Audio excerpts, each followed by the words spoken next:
Welcome to Real Estate Real Talk with me, Skyleigh. I'm a realtor, coach, and founder of Forever Camels and Forever Florida Real Estate Groups and the creator of Elevation Real Estate, the realtor coaching platform. After nearly a decade in this industry, I've built a business that gives me more freedom, more income, and more time with the people I love. And now I'm here to help other realtors do the same. This podcast is for agents who want to build a thriving real estate business without burning out. We talk about scaling smart and building systems so you can buy back your life, because life shouldn't feel like all work and no play. And if you're a buyer or seller tuning in, consider this your backstage pass.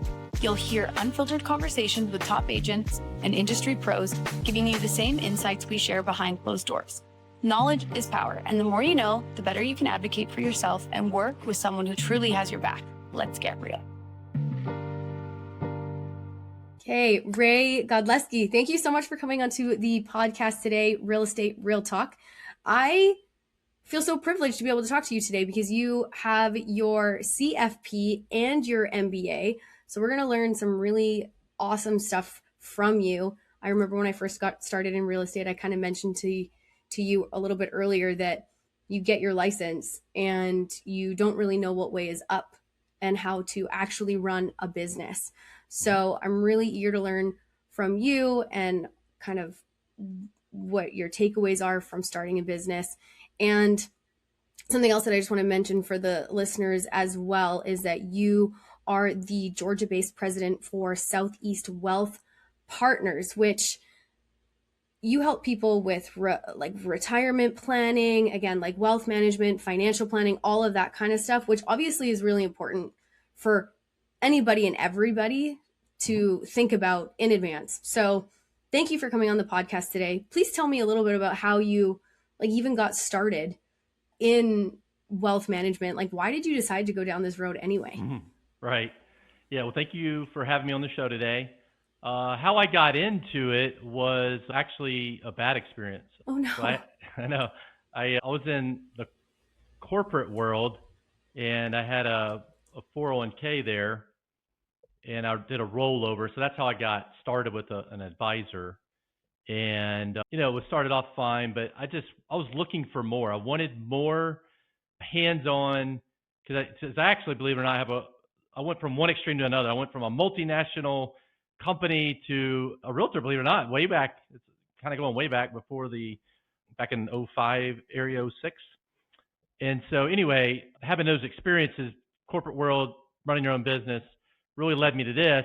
And when I bumped into an old friend many years ago, I just knew getting into financial planning was the answer because I wanted to be able to get hands-on advice to folks, especially solopreneurs, on how can you be tax efficient, how can you remain liquid, but also get somewhere, because that's really the balancing act is how do you make sure that your money is working for you while you're asleep, but also not get so rigid into a plan that when a problem pops up or maybe an opportunity that you don't have to go through a painful way to get to your money and make it work for you. Yeah, I love that that's how you got into the industry. And I won't go into this in too much detail, but something similar happened to me. I actually had my license for, I think it'd be considered financial advising. It was actually a license for insurance sales a number of years ago. And the reason that happened was because I also had a bad experience where I was trying to do what was best for me and my family, but the information wasn't readily available. And I kept falling into this sales world where people were trying to push me into certain products because that's where they were going to make money. And I was like, you know what?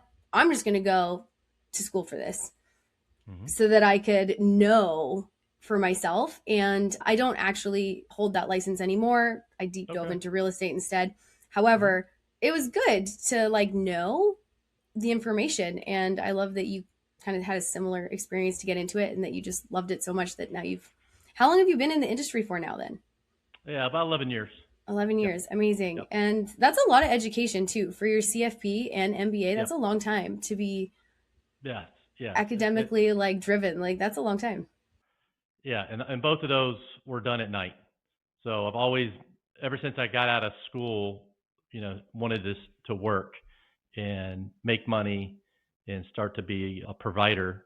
And so I just never wanted to stop and to do, back then it was an MBA and then even the realtor license. I did that at night while I was at the corporate world. And you can't just become a financial advisor without taking tests, right? So there's lots of tests just to become a financial advisor.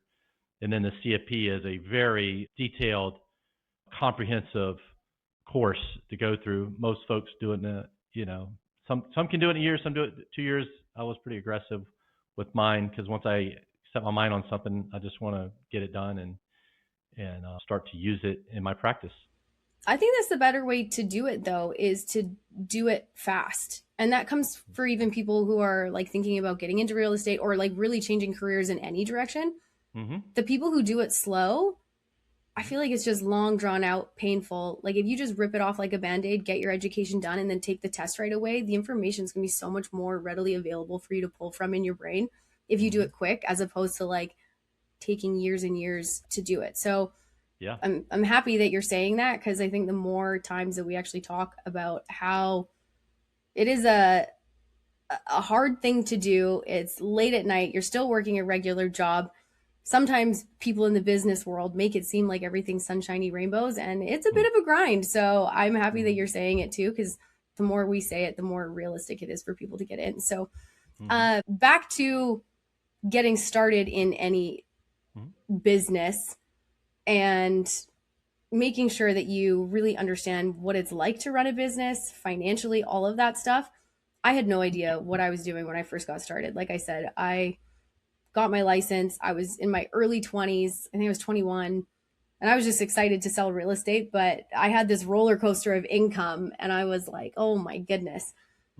I have no idea how to run a business. That took me a long time to figure out. So yeah, what do you think that real estate agents can do in their business in order to kind of like manage their finances better? Well, whether you're getting into real estate or when you're getting into business for yourself, whether it's a financial advisor or a realtor, I'm a fan of going somewhere where you can learn fast too. So does that mean you're on an exclusive team? Maybe. Or you at a brokerage that, has a culture that can kind of be training, right? If you're new to a business, you need to know what you're doing, right? And so you can learn fast from mentors and from others. So I'm a big fan of not just being in your own silo and trying to figure it out. Now there's a select few that can go on YouTube and they can learn a lot fast. That's cool. But one way or another, it's kind of a mindset to learn. And I like personally learning from another human, right? That I'm, if not next to, at least in a kind of a format like this. I'm a big fan of that.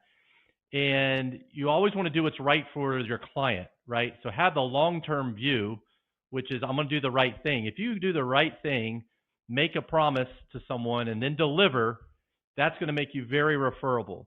And that's how you get, if you're in real estate, you're a realtor, the more referable you are, the easier that business is going to be. And now if you go back many years ago, I grew up in a realtor household, coaching wasn't a thing, right? It really wasn't. My mom did fantastic, but for those that are out here now, if you can get a coach to help you, that's great too. I love that, and so what happens is we take care of our clients, you do the right thing. It's a grind. I think the mental approach is that it is going to be a little bit of a grind, but also don't think small, think big. How can we really grow the business? And then somehow, some way, we've got to find a way, and I'm still working at this every year, which is working on the business. And it's not an easy thing to do. And each year I feel like I'm working a little more on the business, but I still know that it has to happen more. So I think that's important, is finding the right balance between working on the business so you know your numbers, you can make better decisions. But of course, you can't just always work on the business and not like produce. You got to, sales can solve a lot of problems, right? So you kind of, in my opinion, at least carve out some time on a consistent basis, even if it's on a weekend or whatever, Monday morning, Friday afternoon. How are you working on the business and measuring how you're doing? Yeah, I think so many people get into business and they just kind of throw things at the wall to see what sticks, but then they're not tracking a whole lot. It's based off of feel, not actually tracking. And you kind of mentioned that just now, just knowing your numbers and making sure that you're actually paying attention to where your money is going. Based off your experience, what, like, people typically spend their commission checks and the money that's coming in before it even like hits their bank account. So I'm curious to know, in your experience of your like 11 years and helping people with like their wealth management, Right. if you have a strategy that you kind of advise people how to manage the money before it even hits your account, or like allocating it into certain places to make sure that you have it set up. Well, for sure. So, if you're an employee, right, in the corporate world, it's a little easier because they got a 401k set up for you, and they're deducting the money directly out of your check. You're getting an employer match. Well, when you're and work for yourself as a realtor, you're not getting that. So you've got to do it. You've got to be proactive and figure out, how are you going to pay yourself first? How do you have those accounts set up that are designated to pay, taxes?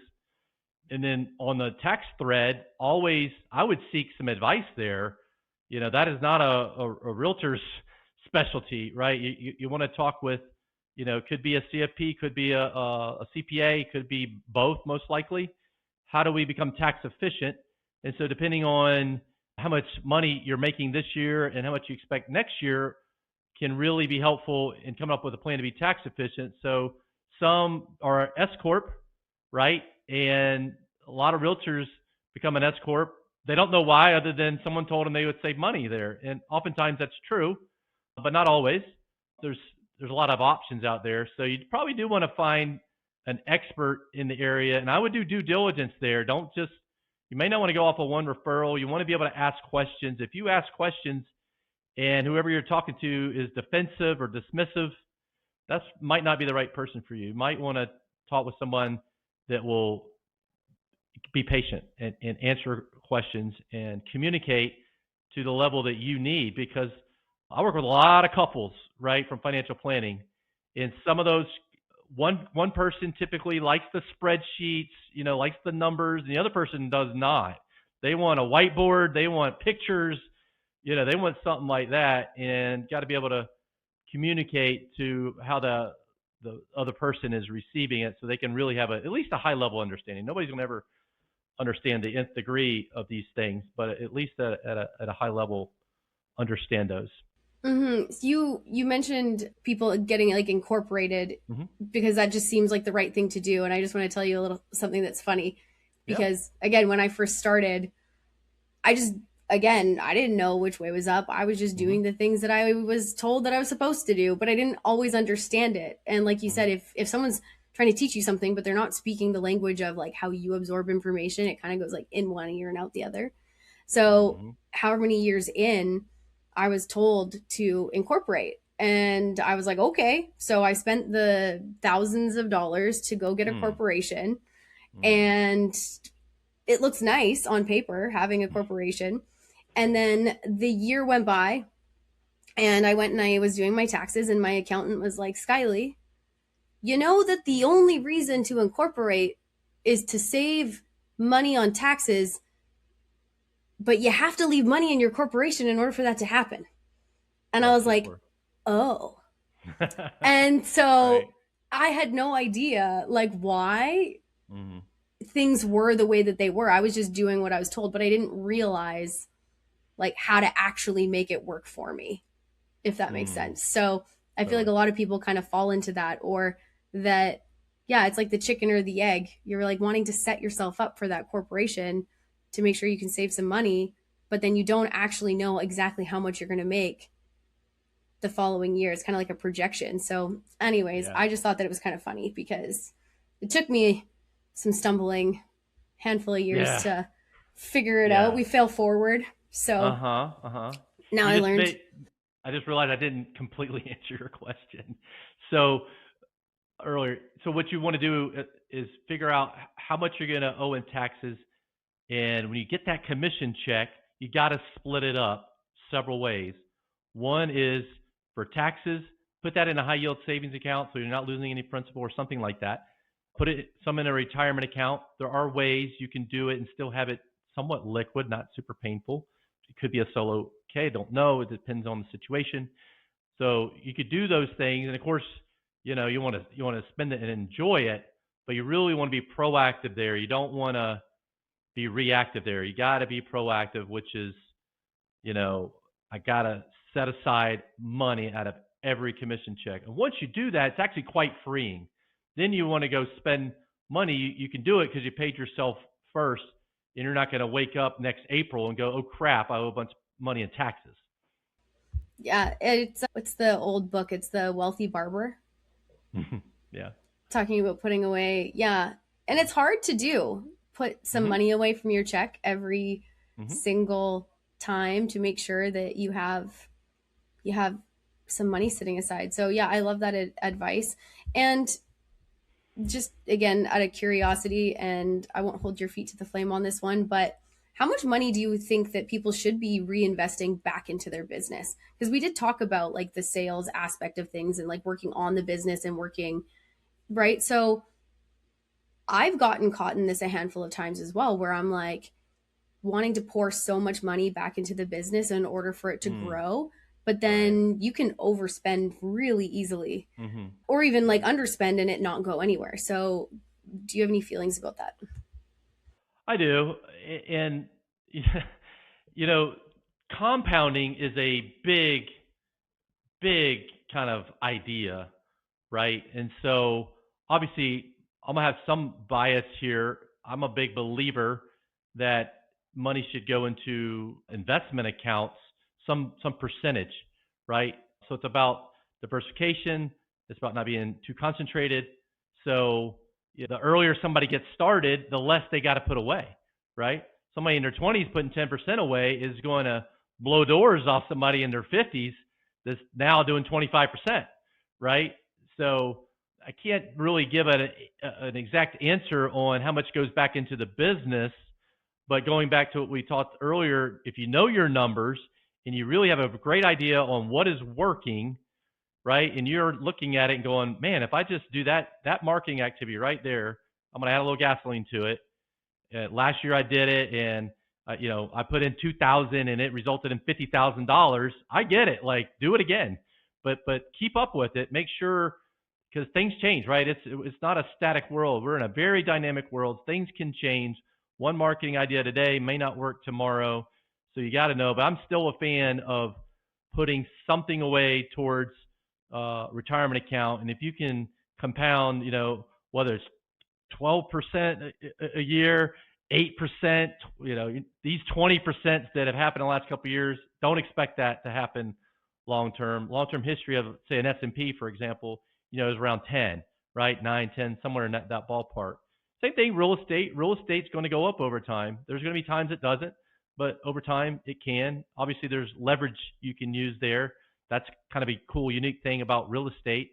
And there's so many tax things you can do with real estate and investments, but you just have to have a plan, have an understanding. How does it work for you?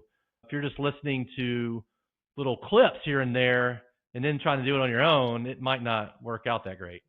Yeah, no, I definitely hear you. And we did chat about this a little bit as well. So let's just switch gears into kind of some like tangible ideas for people to look into, because I'm in Canada, you're in the States. Obviously, not everything is the exact same, right? Like there's certain concepts that are similar, and even from like state to state and province to province, obviously there's different rules. So I think it would be really interesting to share some of the things that we can do in order to help our clients and tax saving concepts that, whether that is applicable in your area or not, at least it's information that people can have that they should look into to see if it is in their area. And even if it's not in their area, I don't know if people realize this, but you can invest not just in your area. Like I'm going to be investing in the States in the next year. And I know that there's a lot of people here, even in Canada and the States, that are investing in like Mexico, for example. So what are some of these like financial concepts that we can share with people that can help them kind of keep more money in their pocket at the end of the day? Well, real estate is something even people here where I'm at, I'm over in the eastern side of the U.S., will buy property. They may buy property in Colombia. They may buy it in Portugal. Again, and I have clients that are down here for 180 days or so, right? And then they're up there in Canada about half the year. And so you can, depending on your citizenship, you do want to know what the laws are based upon your citizenship. But from a United States standpoint, the citizens here, you can save a lot of money, through retirement accounts, right? That's a big savings. And there's something called a Roth, right? That's something that can give you really good money to grab later on in life without it being taxable. Big deal, right? And then of course there are folks that utilize life policies for that, right? So some people do that. You want to be careful there. You want to make sure the design is good and it meets your goals and you don't have liquidity issues. But there's lots of ways to get there. So I'm a little more versed with the United States tax laws, but certainly something else I'll tell you for realtors you really want to think about. Again, I apologize, I don't know the Canadian laws on this, but if someone, let's say you're a superstar and you're making $1 million of profit, $600,000 a year, $2 million a year, and you're like, hey, is there a way I could reduce my taxable income by like 400 something thousand bucks without buying a really nice truck? Yeah, absolutely, you can do it, right? Defined benefit plans married up with a 401k plan can be a beautiful thing for business owners that want that tax savings right now in those highest income years, and it's going into an asset that is appreciating and it's got your name on it. And then you get, you want to retire, or maybe a lot of people aren't doing the cliff retirement anymore. Whether you're like people I know in the corporate world, and these are great folks to work with from a real estate perspective, but they're consulting, right? And they're doing it at a small pace. Same thing in real estate. Build yourself a real estate business that you just got your toes in the water, right? And you're not having to do a whole lot, but you still got money coming in. And from a standpoint of what's called qualified business income deduction, which is a pass-through entity, which sounds like you didn't do. It sounds like you probably run a C corp, but most folks can. And I know you may not be able to do an S corp in Canada, but in the States, S corps are great, right? LLCs are fine. You can get QBI deduction of 20% of your profits, and you can do that even with rental property if you remain a realtor. So for those folks that are thinking about just hanging it up completely, I would stress maybe keep that licensing going a little further, a little longer, even though you're not really doing a whole lot. You want to seek your tax advisor around that, but that's something that I see can be a really nice benefit as well. Oh, well, now you have me thinking that maybe because like I said, I was planning on investing in the States in the next couple of years. And I was looking into getting the LLC and like all of the like holding companies and stuff like set up. But I didn't realize that there was any benefits to actually having a real estate license. I wonder if being a Canadian realtor is still the same benefit as being a realtor in the States for what you're saying. Maybe not. I guess it's something that I'd have to look into, but at least it's something now that I'm like, okay, there are options for different things. And like, how can we make our money work for us? And how can we get more breaks? So you mentioned something earlier, and I don't think a lot of people know about this either, which is investment properties having some extra write-offs that primary residents don't typically have. So what was that you were saying before? You said there was like a tax deduction or something like that. Right. So a couple things, and I'll just say that every time I'm talking about tax things like that, it is in the U.S. I don't know if it is included in Canada, but let's just go over. There's kind of a laundry list. I'll give a list of few that I think are fantastic. First of all, your primary home here in the U.S. If you sell your primary home, let's say you're a married couple, okay? Let's say you bought the house for $500,000, something's changed, and now all of a sudden it's 3 years later, and you had really good timing, and you sold the house for $800,000. That's $300,000 of profit that you're not paying a tax on, capital gains tax. So pretty nice deal for a primary homeowner.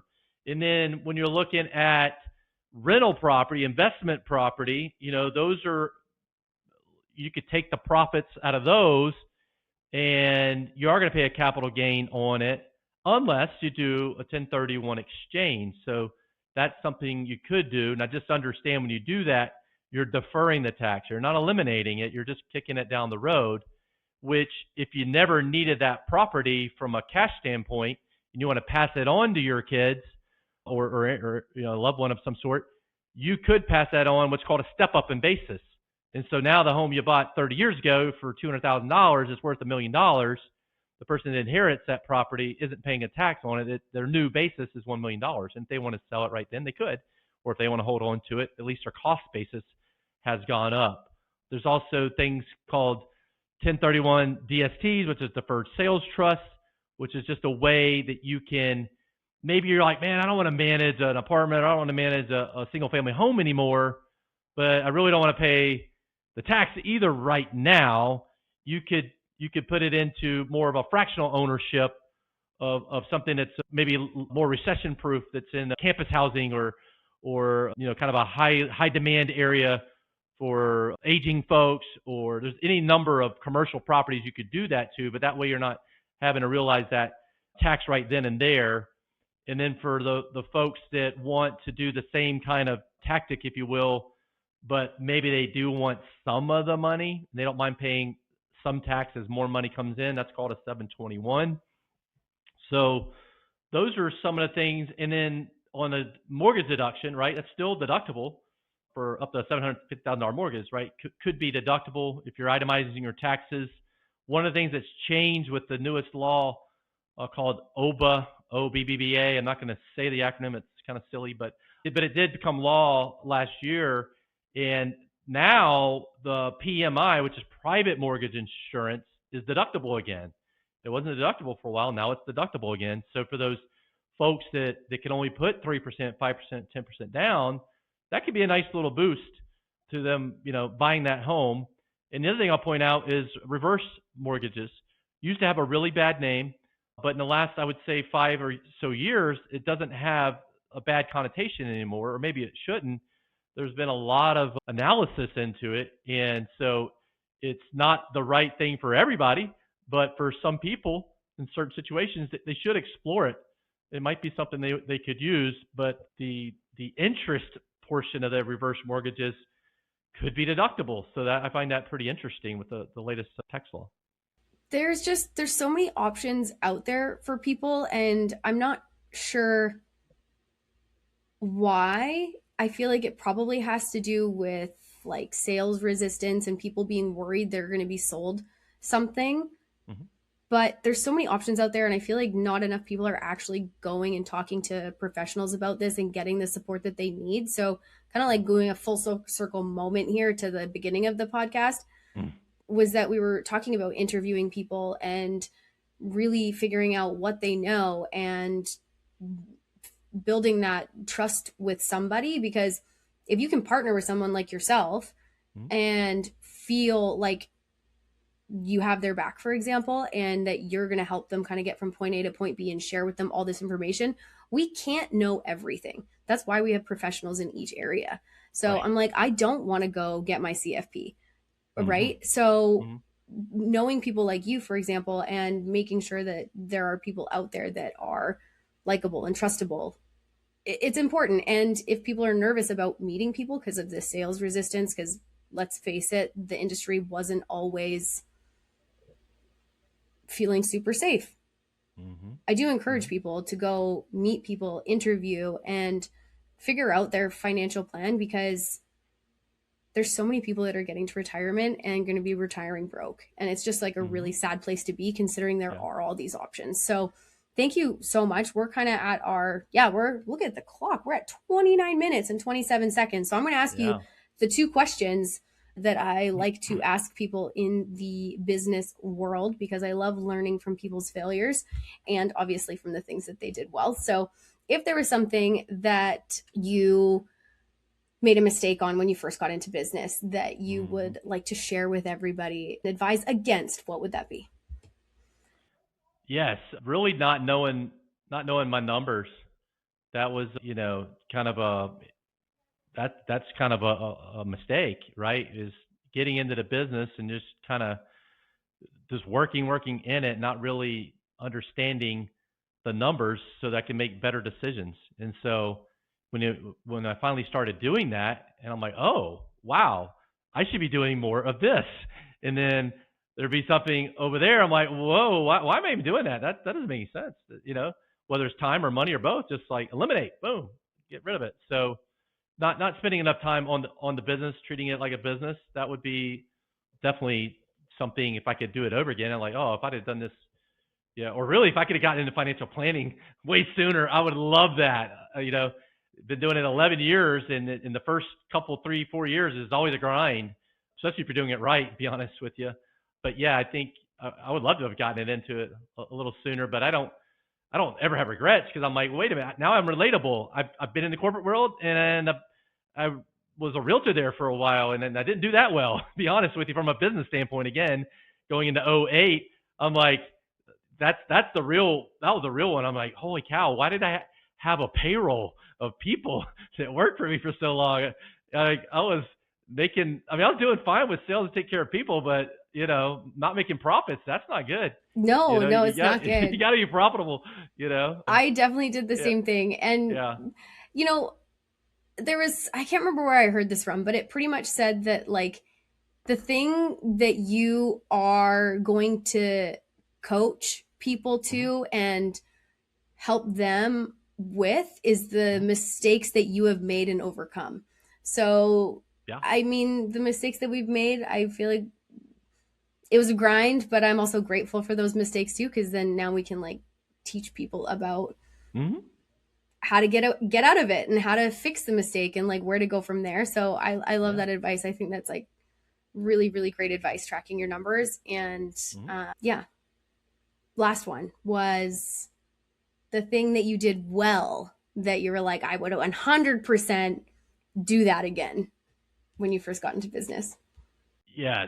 So I did start at a team, and there was 2 different partners. One was much older, almost near retirement. The other one was actually, I guess, younger than me, but had been experienced. So I learned a lot quickly from there. It wasn't the right place to be long term, but I'm thankful for that experience. I was able to learn from them, and then I always had a mindset of, I'm going to do the right thing for clients. Not go for any kind of short-term thing. I want to really put myself in their shoes, really get to know them, so I can give the best advice I can, because I just had in my heart that I'm going to be doing this a long time. And so I'm thankful that I've had clients for a decade, and our retention rate is through the roof, right? And so I'm very thankful for clients, and because in this industry, it's kind of like in real estate. You may not stay at the same brokers forever, right? So, Southeast Wealth Partners, that's my DBA, but it could be at any RIA or any IBD in the country, but my mission and vision, that's not going to change, and Southeast Wealth Partners is here.